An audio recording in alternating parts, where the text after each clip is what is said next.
Vivo aqui, pessoal, mais uma vez. E dessa vez vou estar com o pastor Manu Mesa Barba. Vou aguardar aqui um pouco para que as pessoas possam estar se achegando. Vamos começar certinho no horário para que nós possamos manter aí o nosso cronograma. Pastor Manu. Fala, meu querido.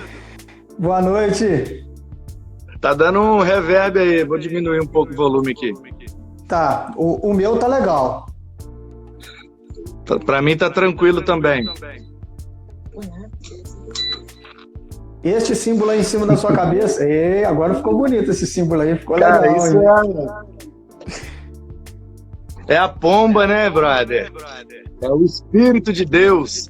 É o logotipo da Igreja Batista Guaranhuns, onde eu tenho o privilégio e a alegria de pastorear.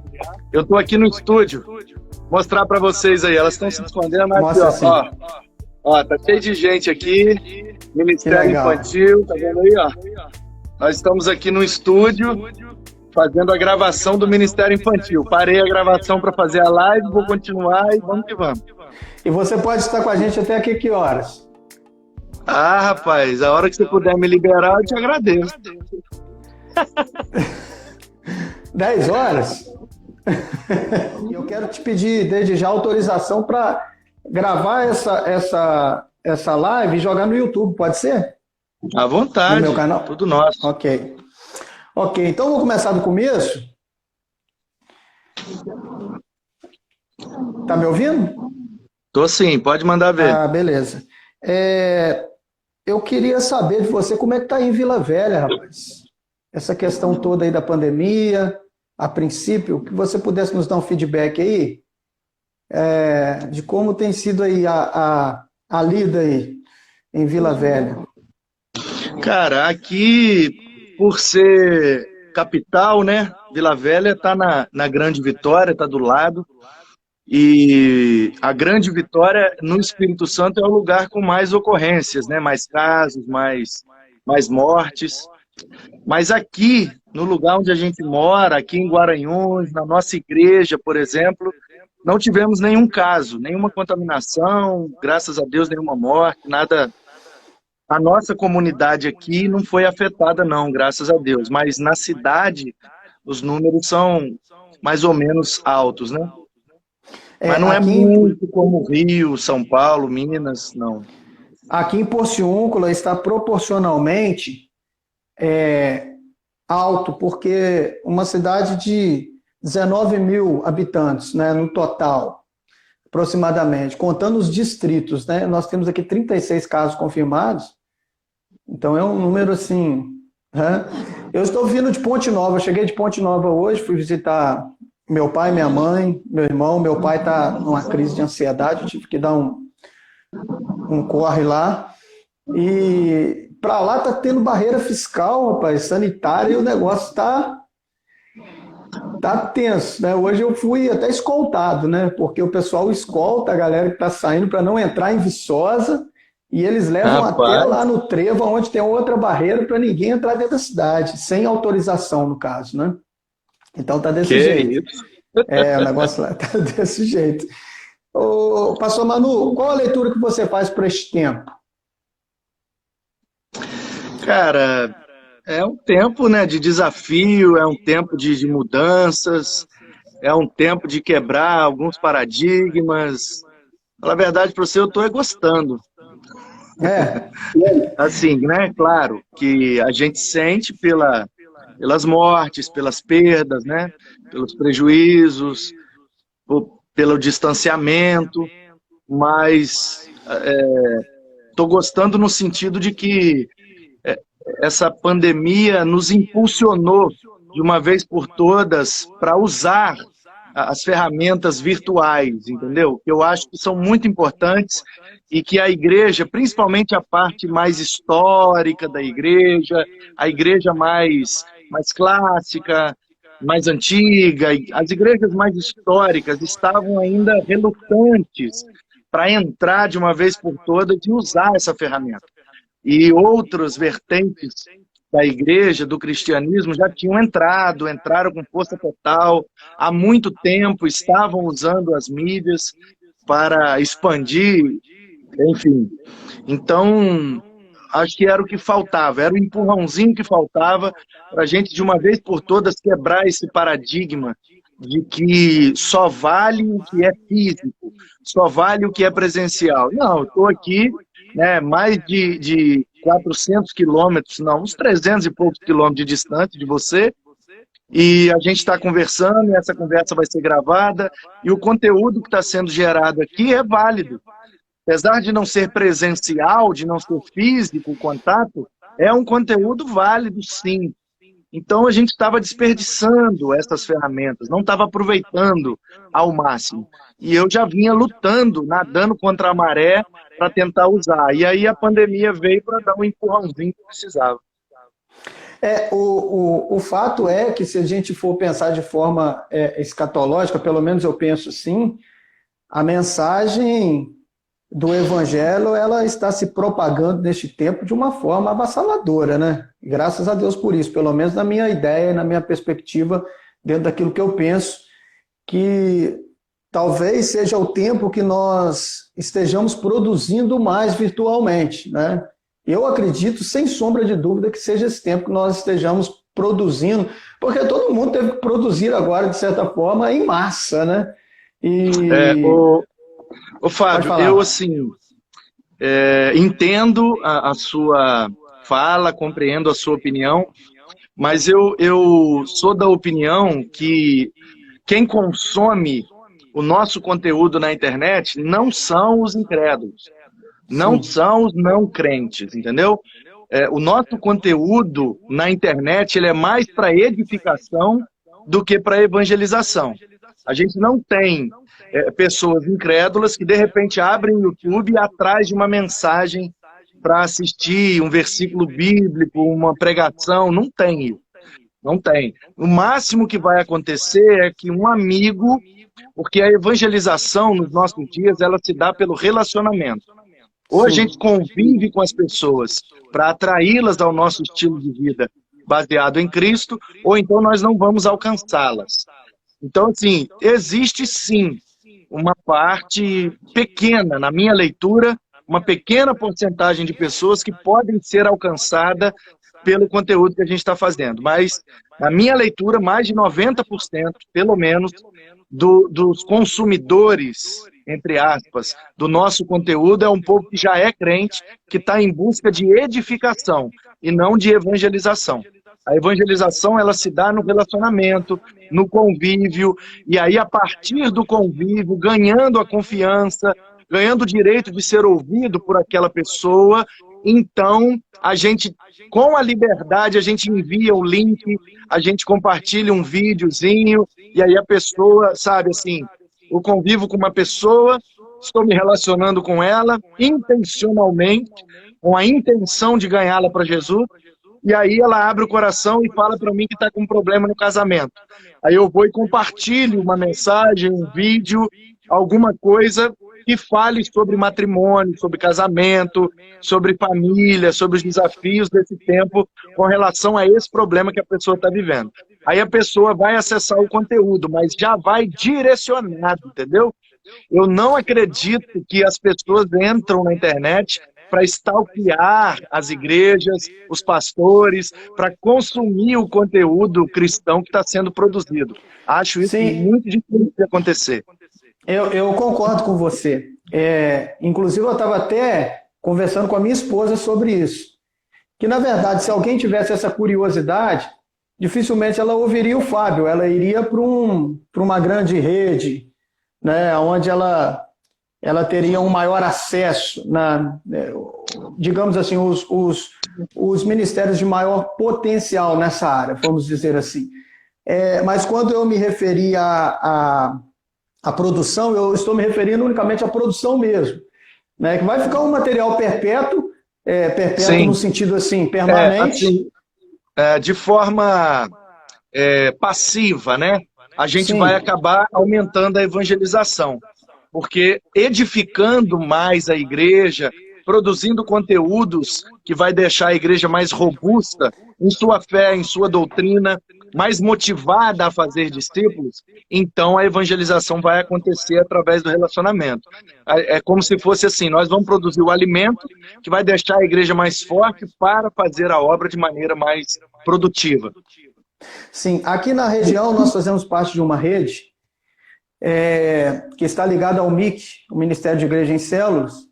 Nós somos mentoreados aqui por alguns irmãos do Brasil, né, pastor Clori de Campinas, e de forma global pelo Benhong, lá de Hong Kong. Há 2 anos atrás, o Benhong lançou um desafio, pedindo aos pastores para que os pastores pudessem fechar as portas das suas igrejas, dos seus prédios, né, para ver qual seria o feedback que a igreja daria e se de fato qual seria a resposta da igreja no sentido de se nós estamos ou não fazendo discípulos para Jesus ou aprendendo a fazer membros de igreja, né?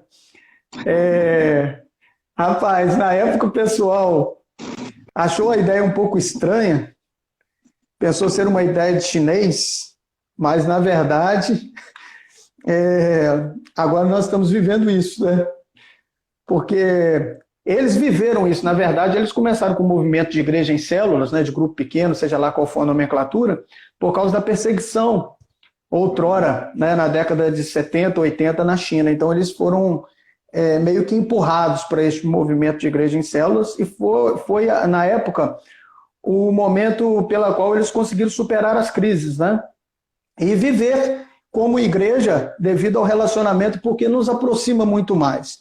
Né? Enquanto igreja, falando de ajuntamento, não da questão institucional, mas de ajuntamento, igreja, você percebe que talvez essa seja a experiência mais difícil para você no seu ministério, em ter que se adaptar, adequar, viver uma nova realidade. Como que você vê isso enquanto igreja? Ajuntamento. Não, aqui para nós não tivemos nenhuma dificuldade, assim, nenhuma crise, porque eu já vinha há alguns anos trabalhando a ideia da igreja ser presente e relevante na internet. A gente já usava muito. Então, assim, eu já alimentava a igreja semanalmente com links, com vídeos, com conteúdo e etc.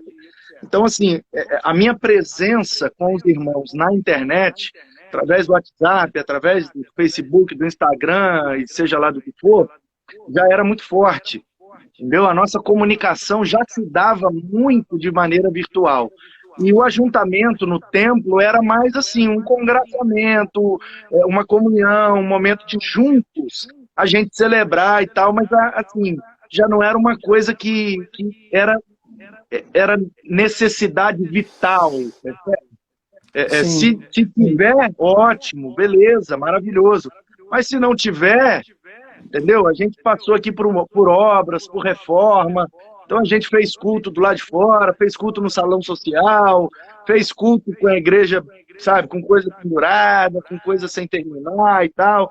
Então a gente está num progresso aqui. E aí a gente já vinha meio que se adaptando nesses últimos 4 anos.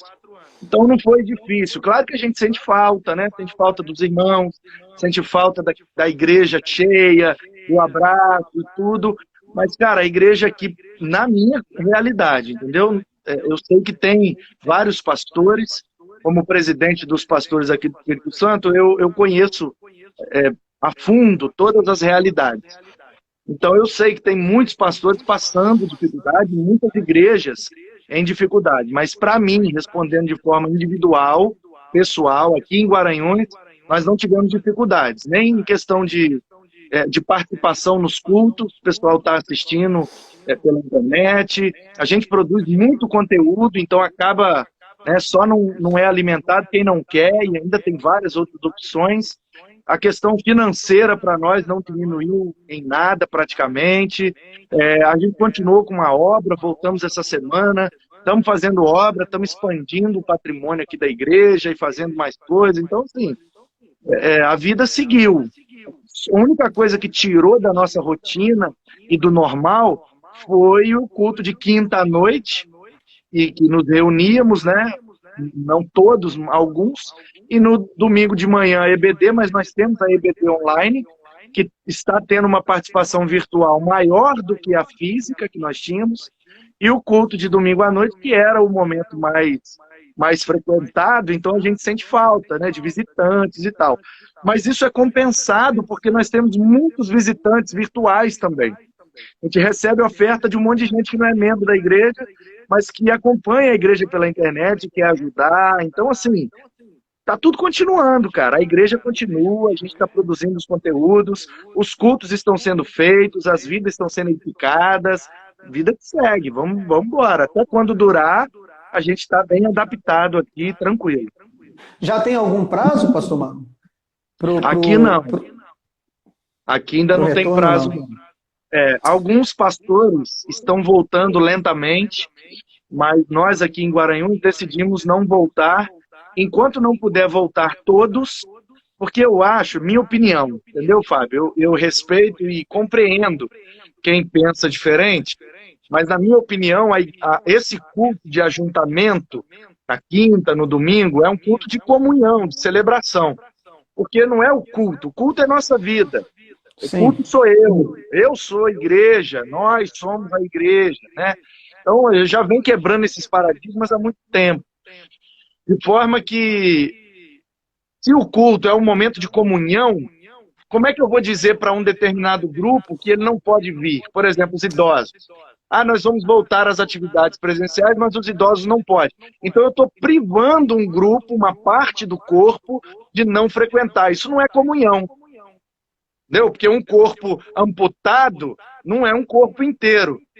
Se cortar meus braços, eu continuo vivo, mas não estou inteiro mais. Então eu penso assim, a questão da ceia, o batismo, entendeu? Essas questões precisam, na minha opinião, respeito quem faz diferente, acho até legal, mas, na minha perspectiva, isso é para o corpo, para o ajuntamento. Então, a ceia teremos quando voltar os cultos presenciais, quando todos puderem vir ao templo. Entendeu? Para não privilegiar um grupo em detrimento do outro. E o nosso parâmetro aqui tem sido a volta das aulas.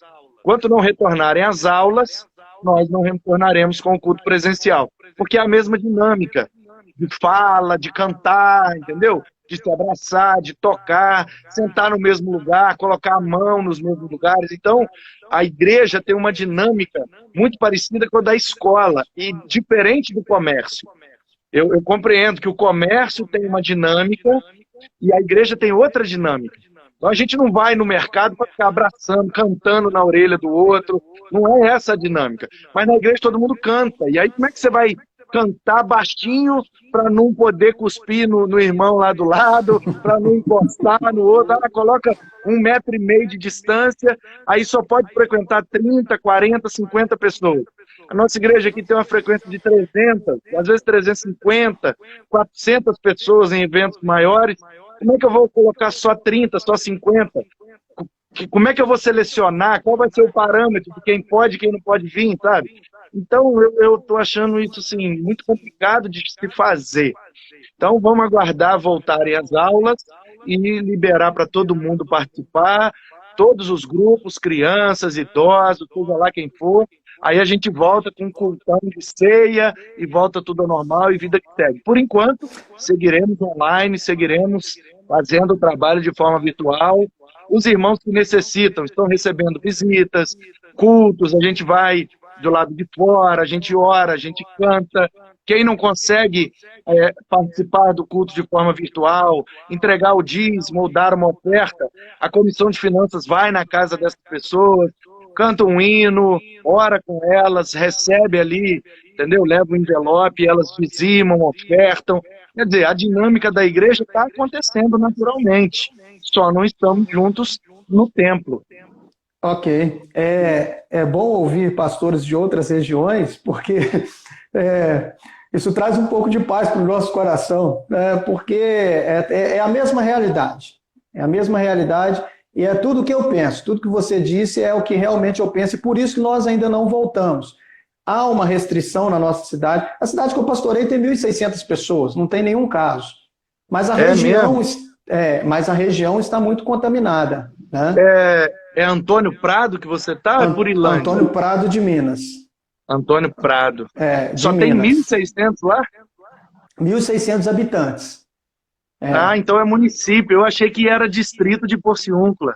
Não, é município. E é Minas. É uma outra legislação, é uma outra parada, é um outro governador. Eu moro em Porciúncula, eu estou aqui em Porciúncula, né? Uhum. Mas eu pastoreio 10 quilômetros, né? Pertinho. É tipo Torres e Porciúncula, né? Você conhece Sim. a região. Mas a ideia é essa. Por isso que eu ainda não voltei. Porque a dinâmica de escola realmente ela se assemelha com a igreja e lá está fechada as escolas, então eu não me senti ainda em respeito aos grupos de riscos, aos idosos, né? Eu penso dessa forma. Eu estou ouvindo agora o eco da minha voz. Não sei por quê. Pois é coisa da internet, cara. A internet é tenso. Vamos lá. Quase 5 pontos do calvinismo. 5 pontos que nós podemos extrair de lições nessa pandemia. Estou brincando, não é 5 pontos, não. Quantos que você queira aí? Rapaz, eu preguei uma mensagem. Eu quase não prego de forma temática. Eu prefiro pregar expositivamente ou textualmente.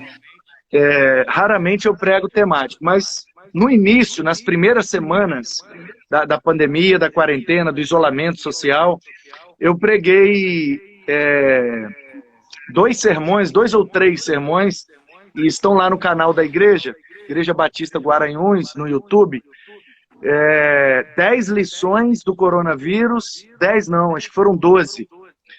Os 10 mandamentos do coronavírus, que eu estava pregando uma série em Deuteronômio, exatamente quando veio o isolamento social.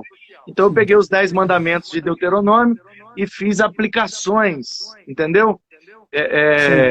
Aplicações em cima da questão da pandemia. Baseado nos 10 mandamentos, né, de Moisés, aplicados ao momento da pandemia. E depois eu fiz 12 lições que aprendemos com a quarentena, e depois eu fiz alguma outra também, assim, que foi lições para a família, lições para a igreja e lições para os pastores, numa mesma mensagem.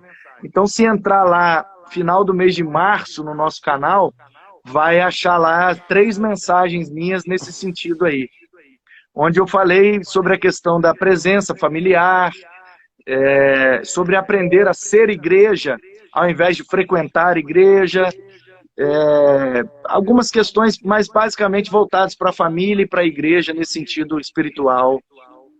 Eu acho que é por aí mesmo, as lições são essas. Você percebe que o mundo, de uma forma geral, pelo menos no momento, nós não sabemos se vai permanecer, tem se aberto para ser mais solidário, mais participativo na vida do outro? Você percebe isso? Ou é muito em função disso mesmo? Mais ou menos.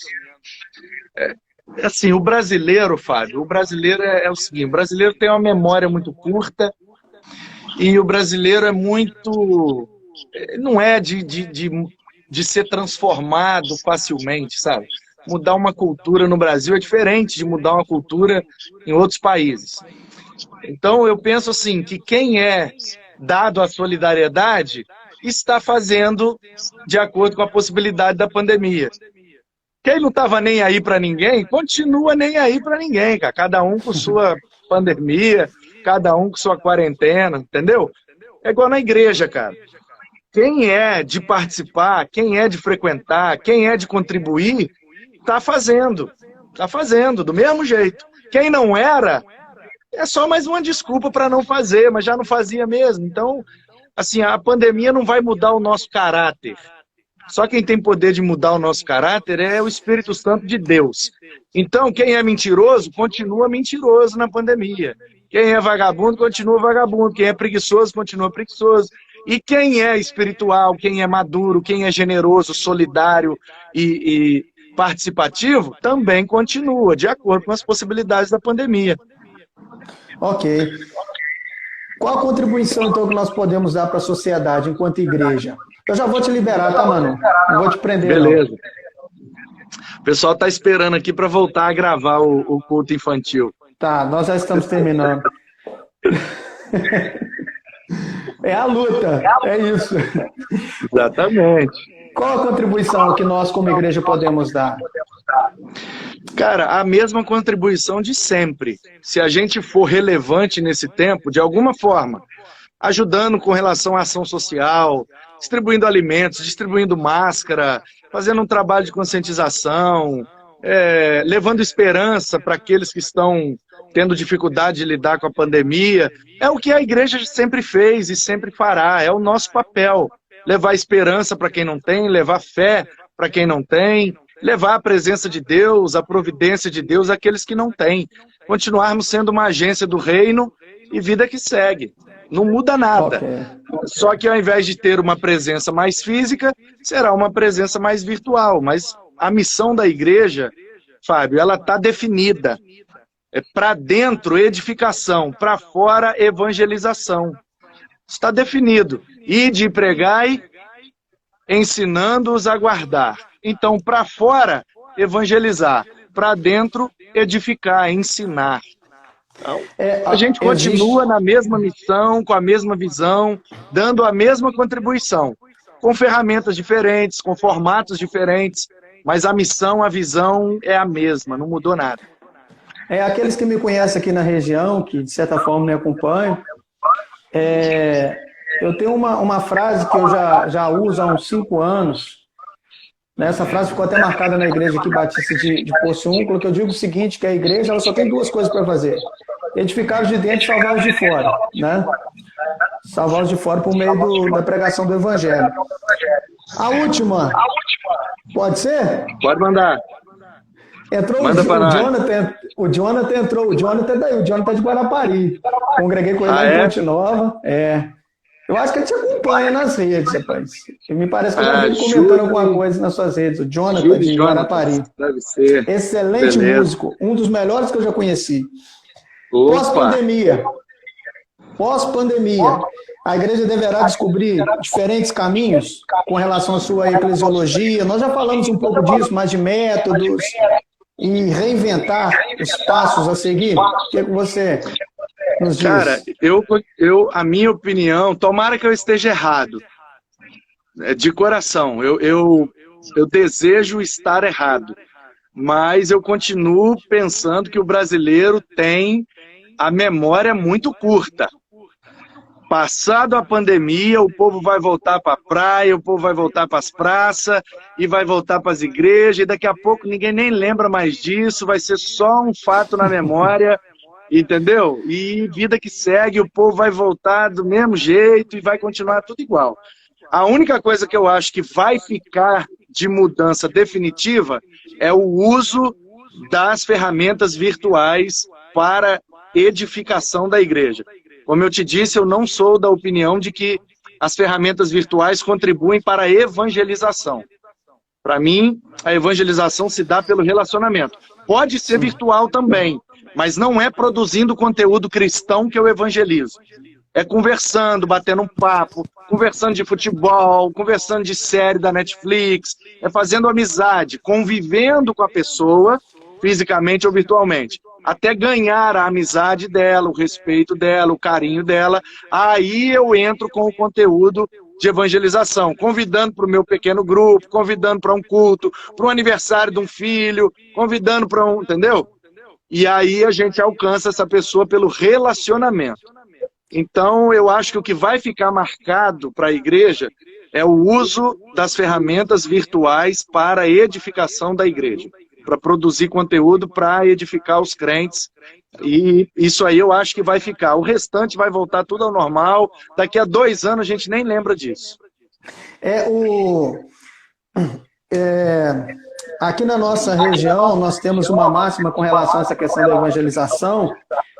Quando nós estamos ensinando para a igreja os princípios, né, discipular, evangelização e coisa e tal, e como diz lá em Ponte Nova, e nós falamos o seguinte: primeiro você ganha a pessoa para você, e depois você ganha ela para Jesus, né? Tem essa máxima, né? Pastor Manu, um abraço. O Diogo está falando que foi seu aluno, rapaz. Foi. Foi seu aluno. Tem 10 anos que eu dou aula aqui, já tive uma meia dúzia de gente aí. Você dá aula de quê? Dou aula de tudo. É mesmo? Mais especialização? Disciplinas teológicas, né, de todas as matérias. Já teve uma época que eu dava aula em 6 seminários. De segunda a sábado. Cada dia eu estava em um diferente. Em seminários, né? Seminário, faculdade, teologia. Sim. Entendi. Não, para teologia. O meu mestrado é na área, a minha pesquisa, o meu mestrado e o doutorado que eu estou fazendo, e já estou integrando uma turma de pós-doutorado, é em teologia, mas a minha área de pesquisa é homilética. Sim. E no seminário você dava aula de quê? Ou dá aula de quê? Tudo. De tudo. De tudo. Que bom, rapaz. Que bom. Pastor Manu, aí, ó, ele está dizendo que para ele, para ele eu dei de Novo Testamento. Ok. Na FATES, Mas lá na FATES eu já dei hermenêutica, homilética, geografia, teologia pastoral, novo, antigo, teologia do novo, teologia do antigo. Dei aula na convalidação lá também. Enfim, vamos que vamos. Que legal. Que bom, rapaz. Eu glorifico muito a Deus por esse papo. É muito bom dividir essa tela com você, te conhecer um pouquinho mais. A gente só se viu uma vez, a gente precisa se ver mais. Mas as nossas férias não coincidem. Quando coincide, é muito corrido e é difícil. Mas quem sabe, né? Deus nos une aí em algum momento, né, para que nós possamos continuar essa prosa. Um abraço. Deus abençoe o ministério, família. Tá bom? Deus te abençoe. Te agradeço, tá? Muito obrigado mesmo. Desculpe aí o mau jeito, mas é porque a correria aqui é grande. Não, eu sei como é que é. E daqui a pouco às 9 eu tenho que fazer outra live ainda. Eu sei. Corre lá, criação 8:06. Um abraço, tá? Deus te abençoe, cara. Privilégio de falar com você. Dá um beijo nas suas primas aí, que foram minhas amigas de infância. Tá bom? A Paula, a Camila, dá um beijo em todo mundo aí. Valeu, beijo. Tá ok, um abraço. Pessoal, então assim nós estamos encerrando. Deus abençoe a vida de vocês, a todos vocês que estiveram conosco aí. Hoje foi um papo mais corrido, mas nós entendemos, o pastor Manu, ele está bem atarefado neste momento, ele tem outras lives, tem alguns afazeres, e era um papo bem rápido mesmo. Um abraço para todos, tá? Deus abençoe.